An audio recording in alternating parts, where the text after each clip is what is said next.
Bismillahirrahmanirrahim. Assalamualaikum warahmatullahi wabarakatuh. Alhamdulillah, alhamdulillahilladzi anzala sakinata fi qulubil mu'minin yazdadu imanan ma'a imanihim. Asyhadu an la ilaha illallah wahdahu la syarikalah wa asyhadu anna Muhammadan abduhu wa rasuluhu la nabiyya ba'dah. Allahumma shalli ala sayyidina Muhammad wa ala ali sayyidina Muhammad. Anak-anak semua, alhamdulillah pada hari ini kita bertemu lagi dalam pembelajaran akidah akhlak. Hari ini kita akan coba untuk belajar tentang bab bertaubat. Kita masuk ke bab 3 tentang taubat. Ya. Adapun kompetensi dasar yang harus kalian capai yang akan kita bahas pada hari ini tentang menganalisis hakikat, syarat-syarat, dan kedudukan taubat sebagai pondasi perjalanan rohani. Yang kedua, menyajikan hasil analisis tentang hakikat, syarat-syarat, dan kedudukan taubat sebagai pondasi perjalanan rohani. Adapun indikatornya, meyakini pentingnya taubat sebagai pondasi perjalanan rohani yang harus dilakukan oleh setiap muslim. Yang kedua, membiasakan sikap jujur dan tanggung jawab sebagai implementasi pemahaman tentang taubat. Yang ketiga, menguraikan pengertian taubat. Dan selanjutnya, menelaah hakikat taubat, memerinci syarat-syarat taubat, menguraikan kedudukan taubat, menguraikan keutamaan taubat sebagai pondasi perjalanan rohani, dan yang terakhir, mendiskusikan hasil analisis tentang hakikat, syarat-syarat, dan kedudukan taubat sebagai pondasi perjalanan rohani. Ya. Kita akan masuk tentang taubat. Secara bahasa, taubat berasal dari bahasa Arab tawwaba yang artinya adalah kembali. Ya. Taubat adalah kembali kepada Allah dari dosa-dosa yang telah ia lakukan. Ya, dengan melepaskan hati dari belenggu dosa-dosa yang membuatnya terus menjauhkan diri dari Allah. Secara syar'i, taubat adalah meninggalkan dosa karena takut pada Allah, menganggapnya buruk, menyesali perbuatan maksiatnya, bertekad kuat untuk tidak mengulanginya, dan memperbaiki apa yang mungkin bisa diperbaiki kembali dari amalnya.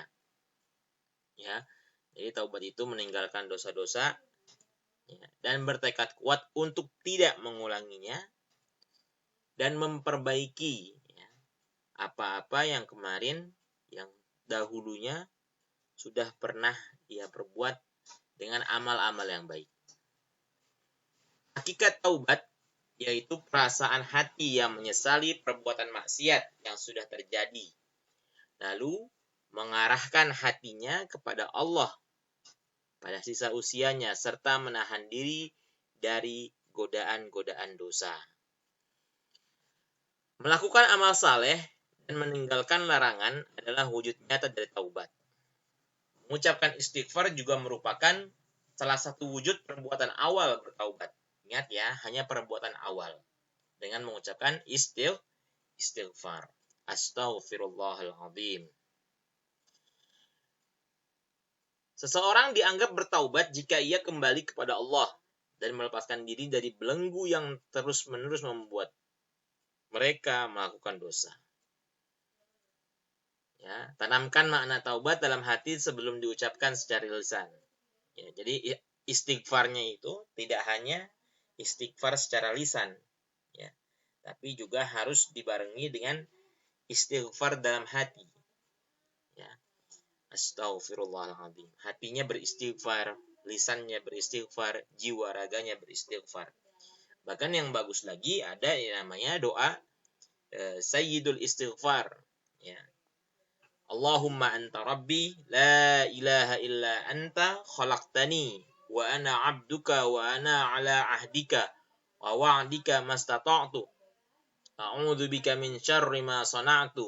Abu'u laka bi ni'matika 'alayya wa abu'u bi dzambi faghfirli fa innahu la yaghfirudz dzunuba illa anta. Ya, itu doa Sayyidul Istighfar. Selanjutnya kita akan membahas tentang syarat-syarat taubat. Nanti akan Bapak kisahkan sebuah kisah tentang kisah bertaubatnya seseorang. Syarat-syarat taubat. Ya.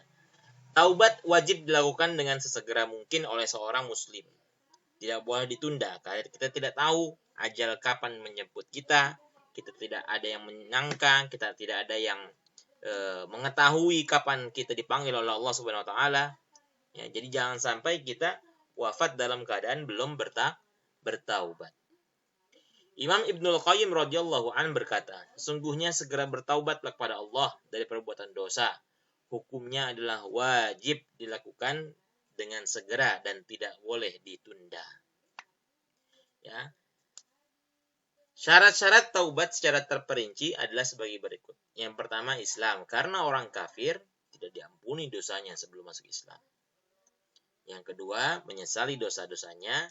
Yang ketiga, menyadari, ya, mengakui dosa-dosa yang lalu. Yang keempat, ikhlas melakukannya, bukan untuk tujuan riya, ya, bukan untuk tujuan kepentingan dunia atau bukan untuk konten semata. Ya, zaman sekarang banyak tuh ya para konten kreator yang taubatnya taubat sambel, ya, cuman pedes di awal doang, berasanya di awal doang, habis itu udah balik lagi ke awal. Ya, jadi tujuannya apa? Ikhlas, bukan untuk riya, bukan untuk kepentingan dunia, untuk cari sensasi saja, bukan. Ya, yang kelima adalah memohon ampun kepada Allah dengan memperbanyak membaca istighfar. Dan yang keenam, berjanji tidak akan mengulanginya lagi. Ya. Dan yang lain sebagainya.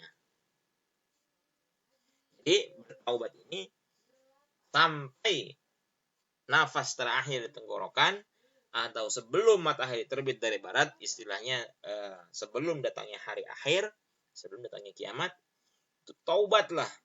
Ya, bertaubatlah. Kita nggak tahu kapan kiamat datang. Kita nggak tahu kapan ajal kita dicabut oleh Allah, ajal kita sampai kepada kita, nyawa kita dicabut oleh Allah.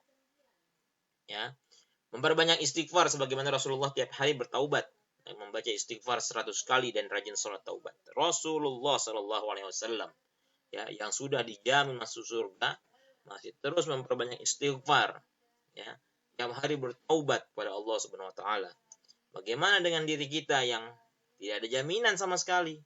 Nabi bukan, siapa bukan, ya, dosa masih banyak, istighfar sulit, ya, masih suka lalai untuk beristighfar.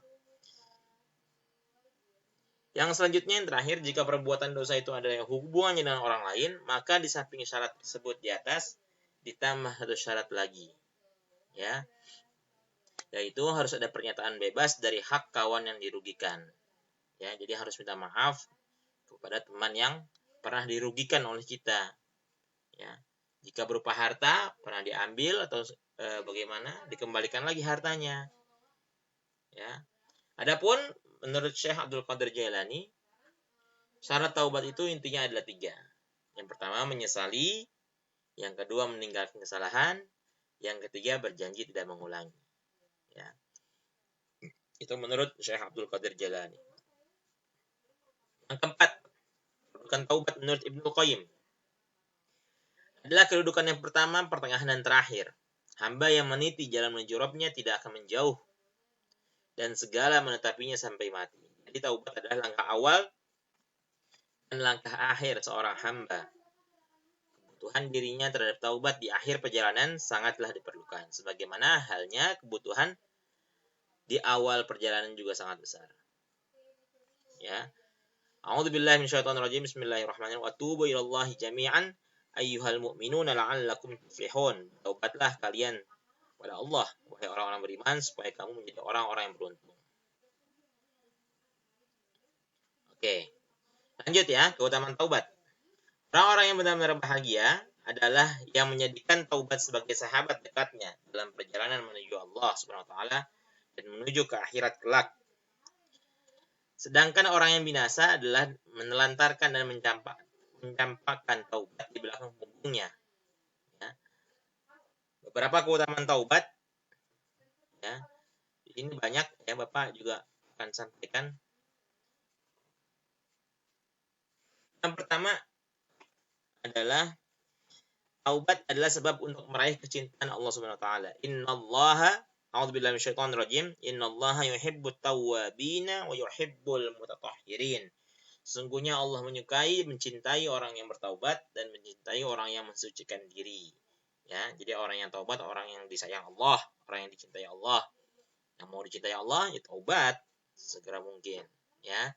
Yang kedua, taubat merupakan sebab keberuntungan. Yang tadi ayat yang sudah Bapak sampaikan di atas, A'udzubillahi minasyaitonir surat An-Nur ayat 31 24. Wa tubu ilallahi jami'an ayyuhal mu'minuna la'allakum tuflihun. Dan bertaubatlah kalian semua kepada Allah, hai orang-orang yang beriman, supaya kamu tuflihun. Apa tuflihun? Beruntung. Dan selanjutnya yang ketiga, taubat menjadi sebab diterimanya amal-amal hamba dan turunnya ampunan atas kesalahan-kesalahannya. Wa man taba wa amila amalan salihan fa innahu yatubu ilallahi mataba. Al-Furqan 71. Dan orang-orang yang bertaubat dan mengerjakan amal soleh, maka sungguhnya dia bertaubat pada Allah dengan taubat yang sebenar-benarnya. Ya.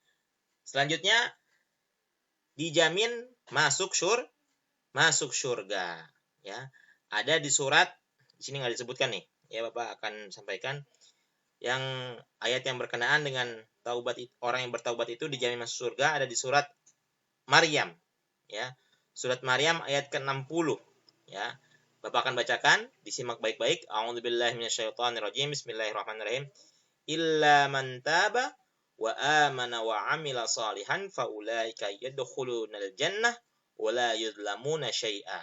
Kecuali orang yang bertaubat, beriman dan mengerjakan kebajikan, mereka akan masuk ke dalam surga dan tidak dirugikan atau tidak dizalimi sama sekali sedikit pun, ya. Jadi nggak akan masuk api neraka, ya, karena sudah bertaubat. Asal taubatnya taubat nasuha. Selanjutnya, taubat adalah sebab mendapatkan ampunan dan rahmat dari Allah Subhanahu wa taala. Selanjutnya yang keberapa ini? 1 2 3 4 5 6. Yang keenam, taubat merupakan sebab berbagai kejelekan diganti dengan berbagai kebaikan. Ya. Yang ketujuh, taubat menjadi sebab untuk meraih segala macam kebaikan. 8, taubat adalah untuk menggapai keimanan dan pahala yang lebih besar. Ya. Orang yang bertaubat juga akan mendapatkan rezeki. Ya. Dijamin rezekinya oleh Allah Subhanahu wa taala. Ya. Ini Bapak ada sebuah kisah, ya, dari Imam Hasan Al-Basri tentang orang yang taubat ini dijamin rezekinya oleh Allah Subhanahu wa taala. Ada di kisahnya termaktub di surat 71 itu surat Nuh. Ya, surat Nuh ayat 10 sampai 12. Ya. A'udzubillahi minasyaitonirrajim. Bismillahirrahmanirrahim. Faqultu astaghfiru rabbakum innahu kana ghaffara yursilis samaa'a 'alaikum midrara wa yumdidukum bi amwalin wa baninan wa yaj'al lakum jannati wa yaj'al lakum anhara. Maka aku berkata kepada mereka, istighfarlah, maka mohon ampunlah kepada Allah. Sungguh Dia adalah Maha Pengampun.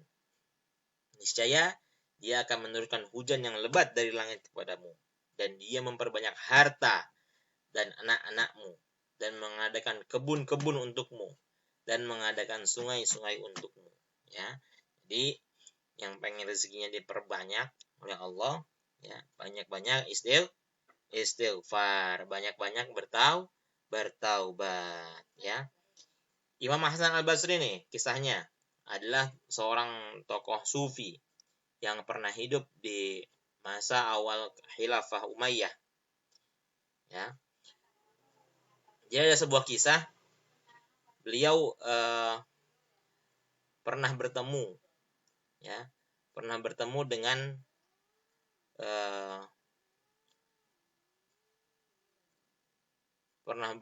dengan seorang yang mengadukan masalahnya kepada Imam Hasan Al-Basri.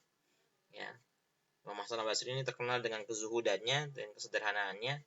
Orang pertama datang mengadukan kepada Imam Hasan Al-Basri, ya, wahai Hasan Al-Basri, bagaimana nih, ya, ini sekarang sedang musim paceklik, tanaman-tanamanku tidak pernah tumbuh, ya. Maka Imam Hasan Al-Basri berkata apa? Istighfarlah kamu kepada Allah. Nah, itu orang pertama tuh. Orang yang kedua datang mengadukan tentang kemiskinannya. Wahai Hasan Al-Basri, ya, aku miskin nih, ya. Aku udah kerja tapi nggak kaya-kaya, ya. Maka apa kata Hasan Al-Basri? Istighfarlah kepada Allah. Dan datang lagi orang yang lain mengadu kepada Hasan Al-Basri tentang kondisinya yang tidak kunjung dikaruniai anak. Maka Hasan Al-Basri bilang, istighfarlah engkau kepada Allah Subhanahu wa taala. Ya. Orang yang keempat mengadukan lagi tentang kebunnya yang kering. Ya, kemudian Hasan Al-Basri berkata kepadanya, istighfarlah engkau kepada Allah.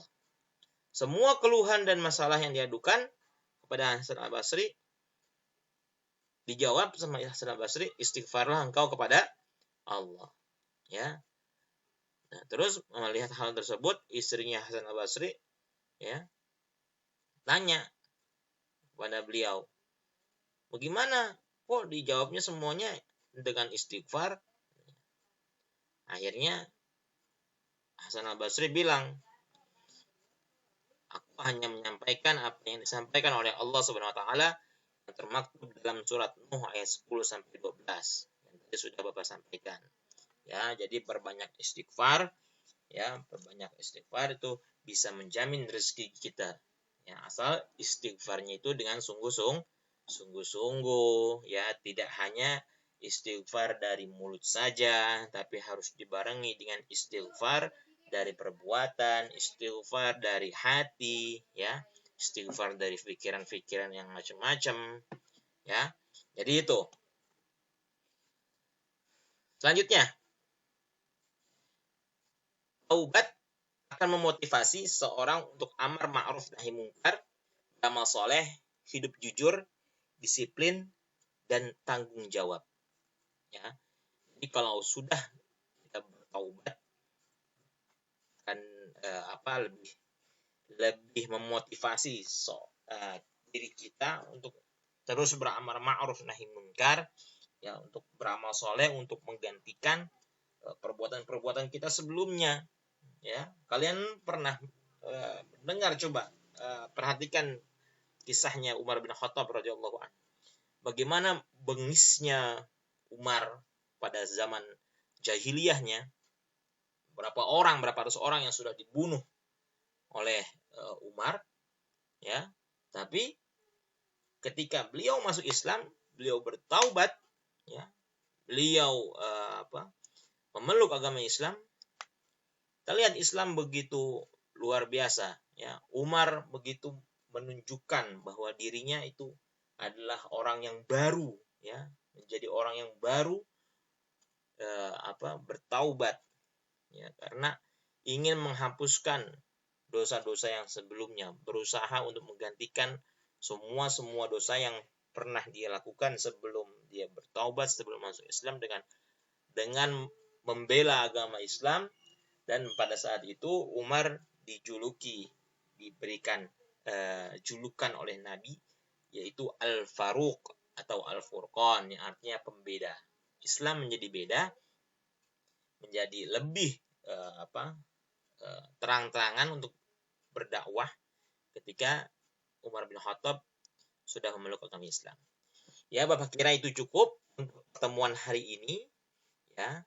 Nanti silahkan dibaca-baca lagi untuk ketiga ini. Nanti akan ada penugasan, insya Allah Bapak akan berikan lewat grup WhatsApp ya. Terima kasih. Kurang lebih mohon maaf. Akhirul kalam, Allahul muwafiq ila aqwamit thariq. Wassalamualaikum warahmatullahi wabarakatuh. Kita akhiri dengan membaca istighfar 3 kali. Astaghfirullahaladzim, astaghfirullahaladzim, astaghfirullahaladzim. Kita doa kafaratul majlis. Subhanakallahumma wa bihamdika asyhadu an la ilaha illa anta astaghfiruka wa atubu ilaik. Mohon maaf. Assalamualaikum warahmatullahi wabarakatuh.